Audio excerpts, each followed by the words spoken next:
মাত্র 18 মাস বয়স, যে বয়সে একটি শিশু ভালো করে কথাও বলতে পারে না।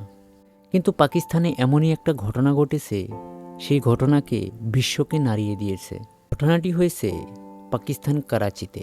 এই ঘটনাটি একজন 17 বছরের ছেলে এই ঘটনাটি ঘটিয়েছে। তো চলুন বেশি কথা না বাড়িয়ে আগে ঘটনাটি বলি। পরিবারের অভিযোগ, সে আগেও বাচ্চাটিকে ঘুরতে নিয়ে যেত, এমন বাজারেও নিয়ে যেত, নিয়ে গিয়ে অনেক বস্তুও কিনে দিত। কিন্তু সেদিনের মতো একদিনও সে বাচ্চাটাকে ঘুরতে নিয়ে গেল। নিয়ে যাওয়ার পর অনেকক্ষণ পরে বাড়িতে ফিরে আসে, কিন্তু বাচ্চার মা সেদিন বাড়িতে ছিল না।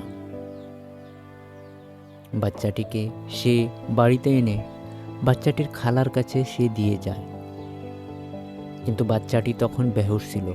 তার খালা ভাবছে যে সে ঘুমিয়েছে, তাই তাকে বিছানায় শোয়ায়। শোয়ানোর পর বাচ্চার মা তখন আসে, আসার পর ভালো করে শোয়ানোর চেষ্টা করে।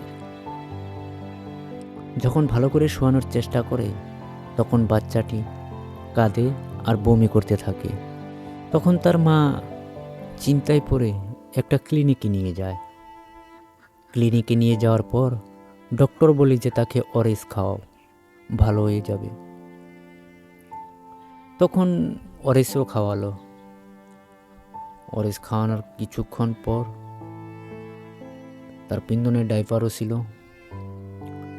ডাইপার খুলে দেখে রক্ত রক্ত। তার কিছুক্ষণ পরেই সেই বাচ্চাটি মারা যায়। সো এমনই একটা ঘটনা হয়েছে পাকিস্তান করাচিতে। তো আপনারা কি বলবেন বলুন। এই ঘটনাটি হওয়ার পরেই পাকিস্তানি পুলিশ আসে। আসার পর সেই সন্দেহজনক 17 বছরের ছেলেটিকে তাকে তদন্ত করে। তদন্ত করার পর তাকে অ্যারেস্ট করে নিয়ে যায়। ঘটনাটি প্রকাশ্য আসার পর পাকিস্তানের সাধারণ মানুষের মাধ্যমে তীব্র ক্ষোভ হয়ে পড়ে। এই ঘটনাটি আমাদের সামনে একটি গুরুত্বপূর্ণ প্রশ্ন হয়ে ধরে। আমাদের নিরাপত্তা নিশ্চিত করার দায়িত্ব আসলে কার? করাচিতেই এই ঘটনাটি একটি খালি অপরাধ না, এটি আমাদের মনে করে দেয় যে একটি ছোট শিশু নিরাপত্তা কতটা গুরুত্বপূর্ণ। শিশুরা নিজের হয়ে কথা বলতে পারে না, তাই তাদের হয়ে কথা বলা আমাদের উচিত। এই ঘটনাটি তদন্ত যেন সঠিকভাবে হয় এবং প্রমাণ ভিত্তিতে আদালত যেন ন্যায় বিচার নিশ্চয় করে, এটাই আমাদের কাছে সবচেয়ে গুরুত্বপূর্ণ দাবি। আমরা এই ভিডিওতে শিশুটির কোনো সংবেদনশীল ছবি বা ঘটনা আমরা উল্লেখ করতে পারবো না। আপনাদের মতামত আমাদেরকে কমেন্টে জানিয়ে দেবেন।